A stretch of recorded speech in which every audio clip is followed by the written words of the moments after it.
안녕하십니까. 광주 MBC 뉴스투데이입니다. 고속도로나 국도에서 야생동물이 차에 치여 숨지는 이른바 로드킬을 줄여보자고 만든 생태통로가 있습니다. 야생동물 전용 통로라면 사람이 다니지 않아야 하는 게 원칙일 텐데요. 구례군이 이 통로에 산책로를 만들고 있어 논란입니다. 우종훈 기자가 취재했습니다. 전남 구례군 용방면의 국도 19호선입니다. 도로를 가로지르는 이 육교용 구조물은 야생동물이 다닐 수 있도록 만든 생태통로입니다. 차에 치여 숨지는 야생동물들을 보호하기 위해 지난 2011년 만들었습니다. 야생동물들의 뼈입니다. 이 같은 흔적은 야생동물이 이곳 생태통로를 수시로 이용하고 있음을 보여줍니다. 사람의 출입이 원칙적으로 금지된 곳이지만 어쩐 일인지 이곳에 보행로 공사가 진행되고 있습니다. 구례군이 도로를 사이에 두고 있는 아이쿱 생활협동조합과 캠핑장을 서로 이어보겠다며 1,300만 원을 들였습니다. 환경단체는 환경부가 마련한 생태통로 지침을 정면으로 어겼다고 주장합니다. 사람들이 오갈 경우 야생동물들이 접근하지 않을 것이고 생태통로를 만든 취지 자체가 무색해질 것이라는 주장입니다. 동물들이 저쪽에서 이쪽으로 이동을 해야 되니까 어떻게 보면은 동물들 이 길을 이용하지 않고 또다시 저 위험한 국도를 이용할 수도 있기 때문에 구례군은 보행로를 다른 곳에 지으려 했지만 국토관리사무소가 새로운 가교를 짓는 데 반대해서 어쩔 수 없었다며 관계기관의 문의에 절차상 문제는 없었다는 입장입니다. 수리가 안 되고 토지 보상도 안 되고 그랬었나 봐요. 제가 듣기로는 주유소 이쪽으로 해보려고 했었는데. 보행로 공사는 환경단체 등이 반발하고 나서면서 현재는 중단된 상태입니다. 구례군은 다른 기관의 유권 해석을 받아 공사 재개 여부를 결정한다는 방침인데 공사를 재개하거나 중단하더라도 논란은 계속될 수밖에 없을 것으로 보입니다. MBC 뉴스 우종훈입니다. 광주 사랑의 온도탑이 2012년 이후 7년 만에 100도 달성에 실패했습니다. 광주 사회복지공동모금회는 지난해 11월부터 2달 동안 성금모금을 진행한 결과 목표액보다 7억 9천여만 원 부족한 45억 6천여만 원의 성금이 모여 사랑의 온도탑 수온주가 85.2도에 그쳤다고 밝혔습니다. 공동모금회는 경기 침체로 법인이나 기관들이 기부금을 대폭 축소했기 때문으로 분석했습니다. 반면 같은 기간 전남에선 목표액보다 800만 원 많은 97억 7천여만 원이 모였습니다.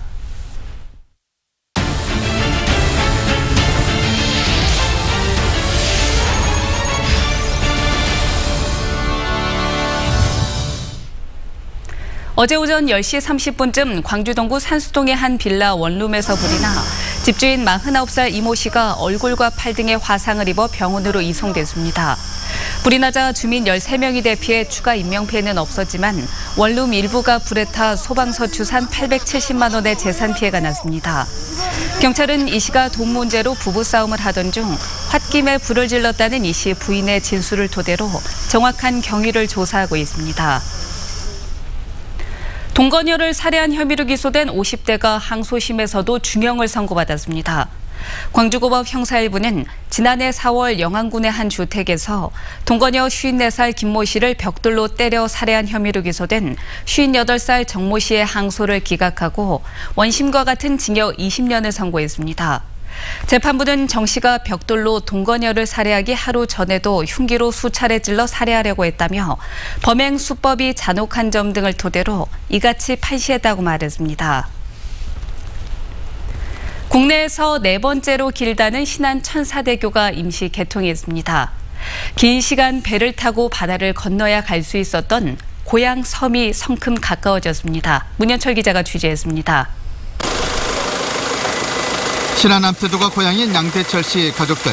올 설 명절엔 섬 고향을 찾아가는 귀성길이 무척이나 가볍습니다. 배를 놓치지 않기 위해 이른 새벽에 집을 나서야 했던 수고도, 차와 배를 번갈아 타야 했던 고단함도 이제 추억거리로 남았습니다. 암태도와 암태도로 있는 천사대교가 개통되면서 차로 10분이면 닿을 수 있는 섬 고향이 말 그대로 지척이 됐습니다. 다리를 건너면서 만끽하는 다도의 아름다운 풍광은 고향길을 더 설레게 합니다. 고향 부모도 명절 때마다 힘든 여정을 해야 했던 자식에 대한 미안함을 덜었습니다. 이제 차를 안 가지고 들어오니까 복잡하니까 짐을 들고 오려면 엄청 고생하고 또 많이 가져오지도 못하고 그랬습니다. 근데 오늘은 이제 논스톱으로 쭉 오니까 너무 좋았고요. 전에는 배로 올라오면 성가신데 지금은 다리가 있으니까 너가 오고 싶은 대로 자주 여기 부모님들한테 왔다 갔다. 섬 주민들도 다리 개통으로 귀성객들이 더 많아지고 관광객도 늘어날 것이란 기대감이 한껏 부풀고 있습니다. 외부에서 오시는 손님들이 예전에 뱃길을 많이 이용하셨는데 이제 차량으로 직접 들어오시니까 아무래도 많이 편리할 거로 생각이 됩니다. 섬의 다리가 놓아지면서 섬 귀성 풍속도도 많이 달라졌습니다. 차로 고향 집 앞까지 바로 갈 수 있어 궂은 날씨에 배가 안 다닐까 봐 가슴을 졸일 필요가 사라졌습니다. 명절에도 한산했던 섬 마을이 사람과 차량들로 북적거리는 등 생기가 되살아나고 있습니다. MBC 뉴스 문현철입니다. 설 연휴 기간 귀성객들의 편의를 위해서 고속도로 통행료가 면제됩니다. 도로공사는 오늘부터 사흘 동안 전국 모든 고속도로에서 통행권을 요금소에 제출하거나 하이패스 단말기를 켜둔 상태로 운행하면 통행료가 자동으로 면제된다고 밝혔습니다. 도로공사는 또 모든 휴게소와 졸음쉼터에서 무료 와이파이를 제공해 정체 구간과 소요 시간을 파악하는 데 도움을 주기로 했습니다. 최근 5년 설 연휴 기간에 전남에서 발생한 교통사고가 400여 건에 이르는 것으로 조사됐습니다. 전남지방경찰청에 따르면 지난 2014년부터 지난해까지 설 연휴 기간 전남에서 470여 건의 교통사고가 발생해 16명이 숨지고 900여 명이 다쳤습니다. 특히 설 당일과 다음 날에 사고가 집중된 것으로 나타났습니다. 이에 따라 경찰은 오는 6일까지 주요 혼잡 지역에 단속 인력을 투입해서 특별 교통관리를 실시한다며 운전자들의 주의를 당부했습니다.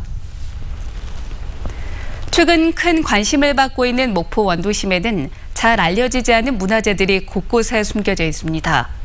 근처가 고향인 귀성객들은 설 연휴에 찾아가 보는 것도 좋겠습니다. 김진선 기자입니다. 문화행사와 전시회 공간으로 활용되는 목포 오거리 문화센터. 개항 다음 해인 1898년에 만들어진 최초의 일본 불교 사원입니다. 눈이 많이 오는 일본의 특성대로 습기를 빨리 제거할 수 있도록 가파른 지붕과 석조 건축 양식. 독특한 외관뿐 아니라 해방 뒤 불교 사찰이 교회 예배당으로 사용되기도 했던 특별한 사연을 품고 있습니다. 자기네들 그 동포들한테 종교 서비스, 그렇기 때문에 당연히 일본 불교가 이렇게 많이 유입이 되죠.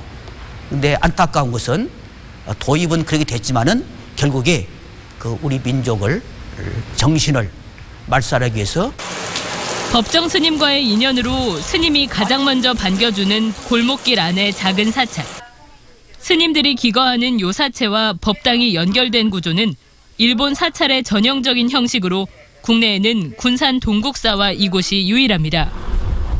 92년 전 건립당시 모습을 여전히 간직하고 있는 언덕길의 약사사 등 목포에 있는 일본식 사찰만 3곳. 개항 초기 자국민들을 위해 일본인들이 세운 불교 사원들. 개항의 산물로 서글픈 역사를 그대로 품고 있습니다. MBC 뉴스 김진선입니다. 광주 세계수영선수권대회 종목 중 오픈워터 경기가 열리는 여수에 연계 관광상품이 운영됩니다. 전라남도는 오픈워터 경기 기간에 맞춰 여수와 순천, 광양을 둘러보는 여행 코스를 운영하고 여수 검은도 은빛바다 축제와 순천 물빛 축제 등을 연계한 관광 상품도 마련하기로 했습니다. 전라남도는 상품 개발과 홍보, 판매를 전담할 여행사를 공모한 뒤 모집 인원에 따라 포상금을 지급할 계획입니다. 생활 안전을 개선하기 위해 운영되는 안전신문고에 광주에선 하루 평균 35건의 신고가 접수된 것으로 나타났습니다. 광주시에 따르면 지난해 행정안전부가 운영한 안전신문고에 광주에선 도로 파손과 교통불편 등 12,700여 건의 신고가 접수돼 전년보다 63% 늘었습니다. 광주시는 모바일 기기를 이용해서 현장에서 찍은 영상을 손쉽게 신문고에 올릴 수 있게 되면서 신고가 늘었다고 말했습니다. 광주시는 다문화 가족이 안정적으로 정착할 수 있도록 돕기 위한 우수 프로그램 사업을 공모합니다. 신청 자격은 다문화 가족 지원 사업을 1년 이상 계속 수행하고 있는 비영리법인이나 단체로 오는 20일까지 광주시 사회복지과 다문화 가족팀에 방문 접수하면 됩니다. 광주시는 전문성과 효율성 등을 종합적으로 검토해 우수 프로그램을 선정한 뒤 총 사업비 4천만 원을 지원할 예정입니다. 광주 MBC 뉴스투데이를 마칩니다. 함께해 주신 여러분 고맙습니다.